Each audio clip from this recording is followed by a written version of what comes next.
सबको जय मसीह की। मेरे भाई मेरे बहनों, आज का वचन उन लोगों के लिए जिन लोग परमेश्वर का तलाश कर रहे हैं, जो लोग परमेश्वर में बढ़ना चाहते हैं, आज का वचन उन्हीं लोगों के लिए। तो आइए आज का वचन शुरू करते हैं।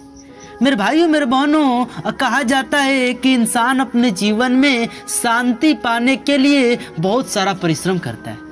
यानी इस दुनिया में अगर कोई परमेश्वर में जाता है तो शांति के लिए जाता है। उसके जीवन में कुछ ना कुछ कमियां होती हैं, वो परमेश्वर में सुधारने के लिए जाता है।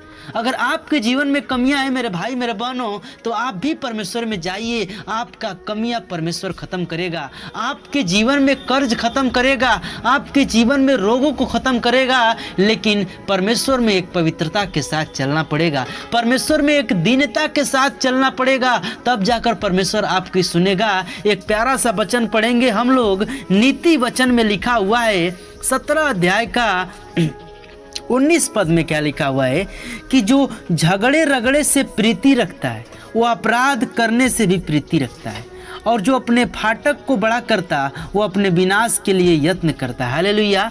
ये जो वचन कह रहा है कि हमको क्या करना है, परमेश्वर का वचन कहता है कि ठट्ठा करने वालों की मंडली में ना बैठना है।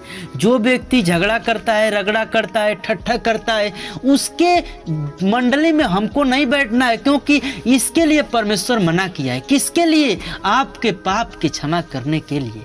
मेरे भाइयों मेरे बहनों, हमारा परमेश्वर इस दुनिया में आया तो सिर्फ पाप के लिए आया। वो पाप को खत्म करना चाहता था और इस जग का पाप अपने ऊपर लेकर सूली पे चढ़ गया।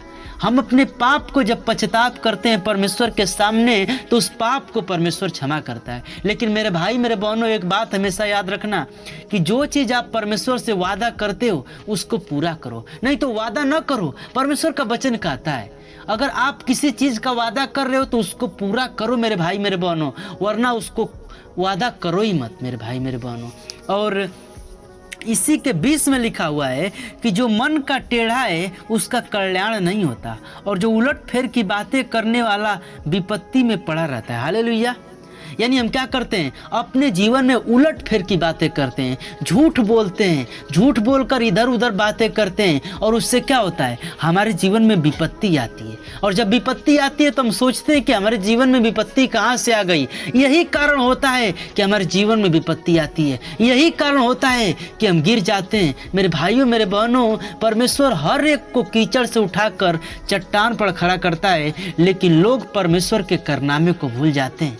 परमेश्वर हमारे लिए अपना लहू बहाया, ये लोग भूल जाते हैं। वो परमेश्वर था, उसको क्या चीज का कमी था, लेकिन हमारा परमेश्वर हम लोगों को आत्मा बचाने के लिए क्या किया, वो सूली पे चढ़ गया। कितनी बड़ी बात है, वो अपने आप को कुर्बान कर दिया। ईसा मसीह कोई डाकू नहीं था, उसने कोई अपराध नहीं किया था, वो लोगों को बचाया था। लेकिन फिर भी उनको क्या किया, उनको सजा मिला। और एक बात हमेशा याद रखना कि अगर आप मसीह में आएंगे तो आपको भी सताया जाएगा, आप मसीह में बढ़ेंगे तो आपको बढ़ने न दिया जाएगा। क्योंकि हमारा शुरू से ही प्रथा चलती आ रही है कि हमारे परमेश्वर को सताए लोग। और परमेश्वर हमारा कैसा था, माफ करने वाला था। तो हमको भी अपने जीवन में माफ करने वाला बनना पड़ेगा, भलाई करने वाला बनना पड़ेगा।